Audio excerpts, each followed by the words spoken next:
বিএনপির ভারপ্রাপ্ত চেয়ারম্যান তারেক রহমানের উত্থাপিত রাষ্ট্র কাঠামো মেরামতের ৩১ দফা নিয়ে মালয়েশিয়া কর্মশালা ও সাংস্কৃতিক অনুষ্ঠান করেছে বাংলাদেশে দলটির জোহার প্রদেশ শাখা।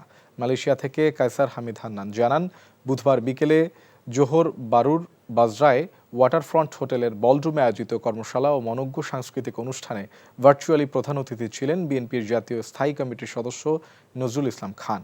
জাতীয় ও দলীয় সঙ্গীত পরিবেশনের মধ্য দিয়ে শুরু হওয়া অনুষ্ঠানে ডিজিটাল প্রযুক্তির সহায়তায় উপস্থিত সবার সামনে তারেক রহমানের ৩১ দফা কর্মসূচির মূল লক্ষ্য তুলে ধরেন বাংলাদেশ বিএনপির মালয়েশিয়া শাখার সভাপতি প্রকৌশলী বালদুর রহমান খান।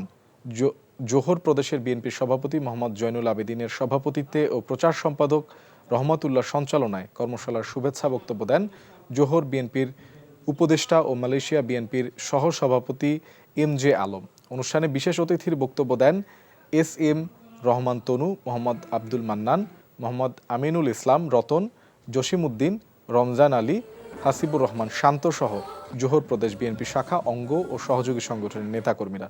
জমকালো এই আয়োজনের সাংস্কৃতিক অনুষ্ঠানে গান পরিবেশন করেন প্রবাসীদের জনপ্রিয় ব্যান্ড বঙ্গ ভয়েস, বাংলাদেশি শিক্ষার্থীদের সংগঠন BSO এর শিক্ষার্থী ও ঢাকা থেকে আগত শিল্পী মৌসুমী মৌ।